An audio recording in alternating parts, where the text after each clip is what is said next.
Hey friends all over the world. I want to come to you and address something that I'm very concerned about. I've made a lot of videos in the past. I've talked about a lot of different issues, but I hope that I can articulate this the way it requires.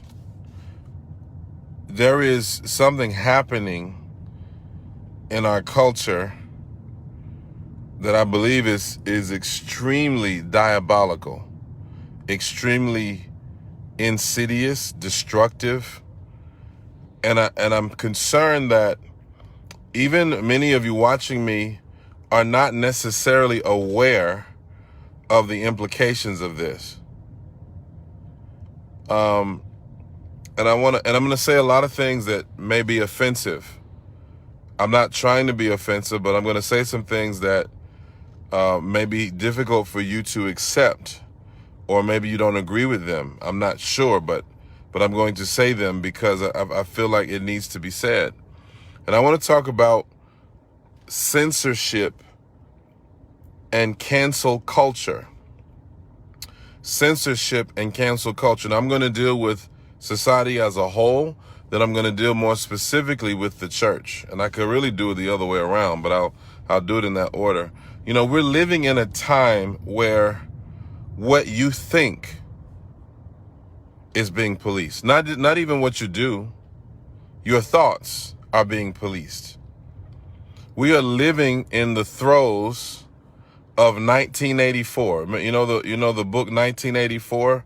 We're living in the time where everybody is being forced, or there is an attempt to force everyone to think the same way. And if you don't think like they want you to think, then you're punished. There are repercussions for your disobedience, if you will, or repercussions for your divergence. This is really serious. I mean, the level of censorship. And here's the thing. Here's the thing that I would ask, right? Here's what I would ask. At what point, you know, in a society where we are supposed to be tolerant, we are supposed to be accepting of everyone else's beliefs, at what point do my beliefs matter? Does what I believe matter?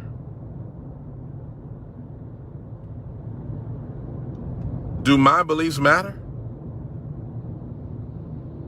You know, this is a serious question. Do my convictions matter? Do we factor those in anymore? You know, for example, you know, when we talk about lifestyles and people living what would be considered alternative lifestyles, or etc., right? So religion is a protected category. So why is it that if somebody has a belief in step or in line with their religious convictions that differs from what somebody else wants to do, why is that person not considered? Why is my religious conviction not factored into the narrative?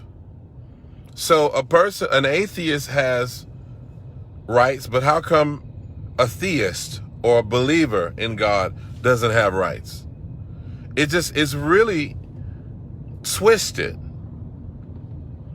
And nowadays, you know, there was a time when if somebody did or said something wrong, you know, they were given an opportunity to correct their behavior. Now we don't give people an opportunity to correct their behavior. We just cancel them. You're canceled. If you said something wrong, you're canceled. I mean, I have heard of recent instances where people made a comment that was not even a serious comment and was not even racially motivated, but because of how it was perceived, people were fired on the spot. Fired on the spot.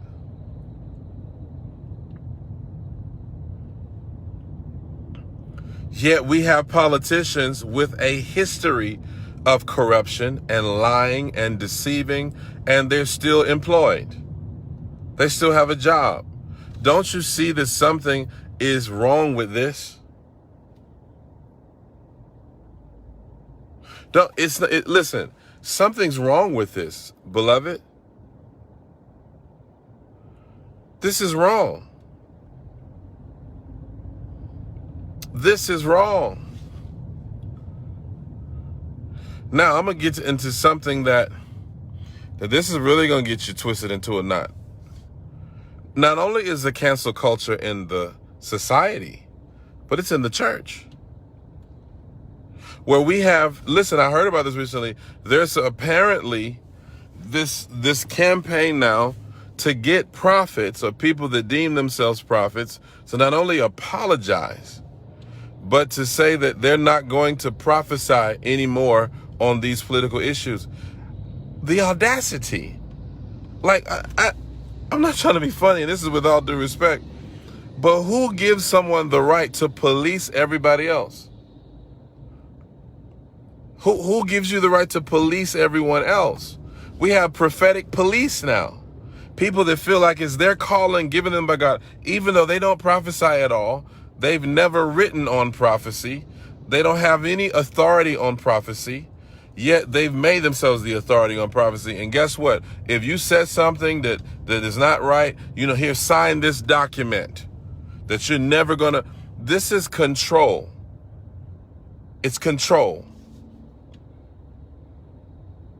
It's manipulation. I don't care what you say. I don't care who's doing it. I don't care who's doing it. I don't care who's doing it or what's in front of your name. It's wrong. It's wrong. And we wonder why there's so much cancel culture in the culture, because there's cancel culture in the church. In fact, I would argue that the church has taught cancel culture. We've taught cancel culture. If somebody has a problem or somebody makes a mistake, we demand that their life and ministry is over. You can never preach again. You can never do this. And I think that there are instances where that is appropriate. But a lot of times we do this even though our own hands are dirty.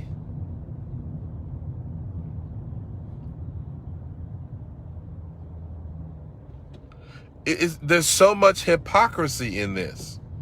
There's so much hypocrisy in this. So much self-righteousness in this.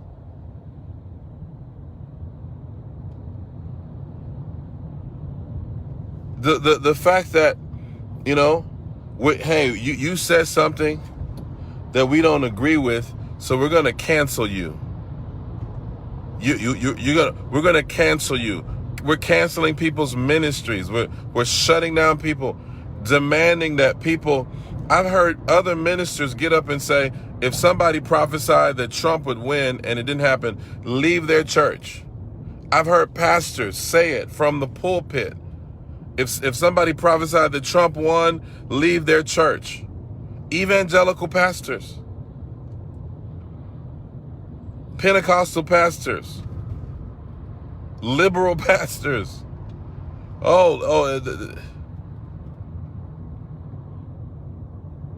And some of these same pastors have children out of wedlock that the church doesn't even know about, and they're still preaching.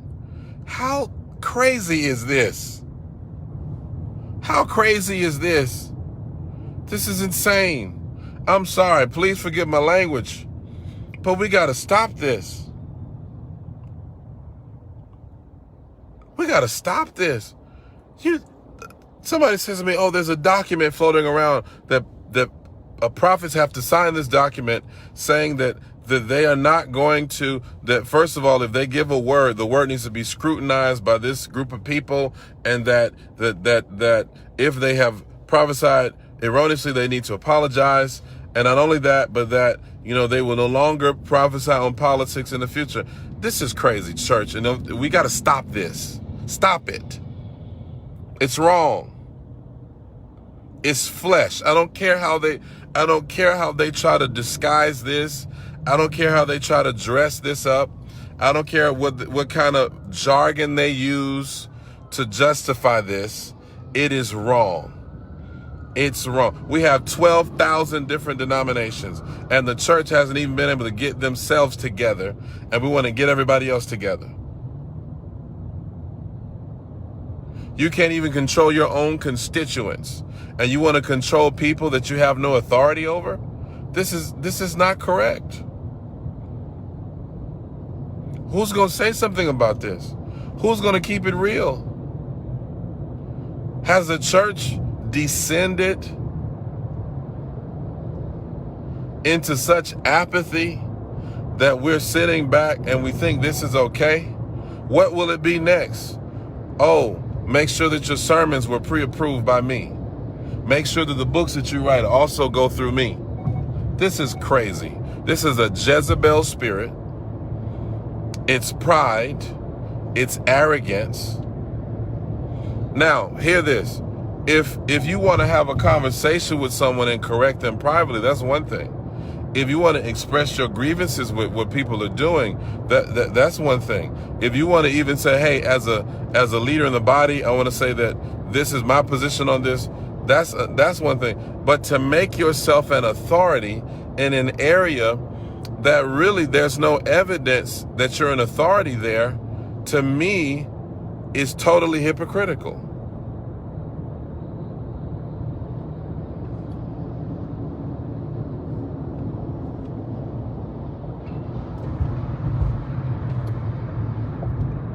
This Judaizer spirit in the church, control, censorship, manipulation. I'm going to shut you down, and you can't shut anybody down.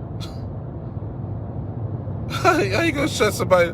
So this is what we've come to? Cancel culture in the church. We're going to shut you down. You can't prophesy. You can't say this and say that. It is censorship culture. And we don't even realize that it has infected, not even affected, I chose my word correctly, infected the body. It's an infection. It's an infection. And this is not just, with the whole political prophecies, but it also goes into just in general. I've heard stories, so many stories. Pastors, if they don't like somebody, they'll call somebody and say, hey, don't have this person in your church, not because the person is an unrepentant sin. Now that's one thing. If somebody's an unrepentant sinner and they, they're unrepentant sinner and they're living a lascivious or lawless lifestyle and they refuse to repent, that's one thing. I think that the Bible tells us in Matthew 18, it gives us protocol. And after somebody won't receive correction, it says, treat the person like an unbeliever, an infidel, a heretic. So that there's a place for church correction. But I'm talking about just because you don't like someone, just because you don't like what somebody said, or you don't like, I've had people tell me, I don't like the fact that you wear shades when you do live videos. So I'm going to unfollow you. Something's wrong with you. Something is wrong in your soul, and you need to get delivered. If this is where we've come to, where we're that manipulative and that controlling, to where we have to control what everybody around us does and thinks and says, you can't control what I say. You can't even control what you say. You don't even have self-control half the time. How are you going to control other people? You don't even have self-control. You're going to control others? What is happening here? What is happening? The devil is a liar. We cannot bow to this Nazi spirit in the body of Christ. We cannot continue to bow to this. We cannot continue to yield to this spirit. It's in the culture. It's in the culture. Anything you say, you're deemed a bigot, homophobic, or racist, sexist. We throw terms around in an attempt to manipulate people. We even throw the word heretic. Oh, this person's a heretic. You know what a heretic is? We use these words so loosely and so irresponsibly that it has become a danger to the body and a danger to society. This is manipulation. They're trying to manipulate you. I can't even have convictions of right and wrong anymore without being deemed hateful. No, I just believe that you're wrong. I can agree to disagree with you. We can agree to disagree and still walk in love toward one another. I don't have to hate you. I just disagree with the way you live your life. I disagree with what you said. How come disagreement has to become dishonor and disrespect and demeaning and destruction? Hear what I'm saying? Disagreement does not have to mean destruction or even disengagement. Yet we are creating a trend, not only in the culture, but in the church, of control, of manipulation.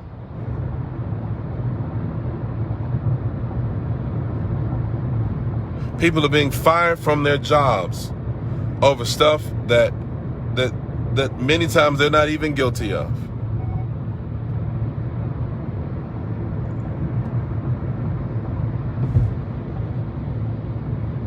Why don't I have the right to teach my kids the Bible and insist that my children live according to the Bible? Why do you have to force things on my children that don't line up with our religious beliefs? And yet you tell me to respect other people's beliefs. A guy can wear heels and pumps with a full beard, and I can't say anything about that. But if I say I want to pray in school, I'm offensive. This is not right. I don't care if Facebook takes this down. I don't care if they take it down. I'm telling the truth. We got to stand up to this. I've just had enough of it. We got to stand up. If we don't stand up and fight, our children will suffer the consequences of our apathy. If we don't stand up and be willing to pay the price and be willing to risk it all, then our children's children, if the Lord tarry, will suffer the consequences of our inaction.